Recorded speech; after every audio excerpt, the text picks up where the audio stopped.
How much do you think your sexuality and being worried about that coming out affected the eating disorder?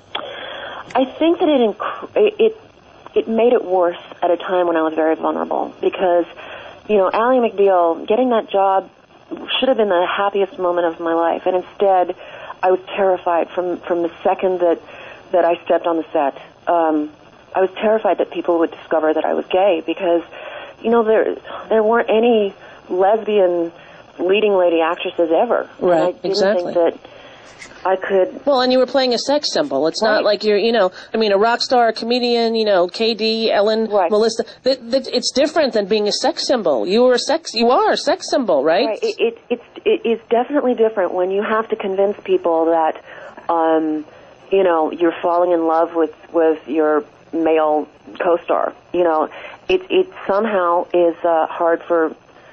I don't know. It's just never really been done before.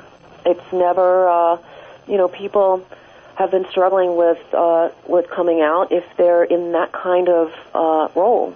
Yeah. If they're gay, and then everything becomes terrifying and difficult. And secrets become the way to live. Yeah. I mean, I was just so certain that if anybody found out that I was gay, that I would lose everything. And, at that point I was sending money back home to my mom, and I had a mortgage. And although I felt really kind of selfish for not coming out earlier, I just didn't think that there was any possibility that I could have a career and do what I love and be gay and open about it. Well, truthfully, until Ellen came out, I don't think anyone felt that, really. I mean, because, again, rock stars were in their own category, I feel like. There was always sort of Elton John or Liberace, and I don't know, you're a rock star, it's a different thing. But as far as actresses even, I mean, before Ellen did it, no one really did it. Right, but then Ellen came out in 97. Yeah. And, I'm sure we all breathlessly watched her to see what was going to happen to her. And, there was, a moment of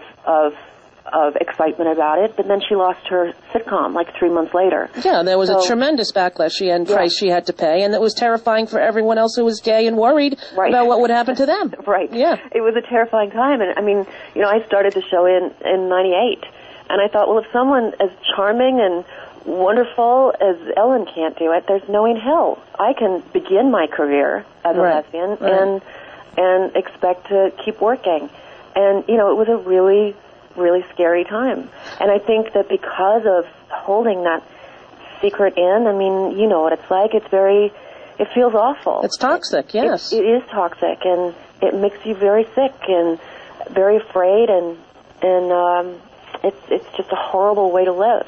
Listen, Portia, I think this book's going to help a lot of people. I really do, because, Thanks, Rosie. It's a tough thing especially for somebody like me who's always been overweight. I don't really, get it. Always make a joke. Oh, I wish I could be anorexic for a month. And after reading this book, it's it's not a joke, and it's a serious issue, and people die from it every day. And I'm so happy that you were able to find a way out through that jungle. And I guess there is no one path. Everyone has to take their own machete and find their way out to the other side. And, but you always think of Karen Carpenter, right? Right. So, I know you have another interview and you have to go, but I just wanted to thank you for calling in. I really love the book. I think you're very brave. And I actually want to thank you for being one of the first people who actually mentioned it publicly and had read it early, and so thanks for your support. Yeah, no sweat. It's really good, Portia. It really is. And the book is called Unbearable Lightness, A Story of Loss and Gain. Portia now DeGeneres. Congratulations on that as well. Thank you very much. All right, we'll talk to you soon. We'll be back right after this on Rosie Radio, and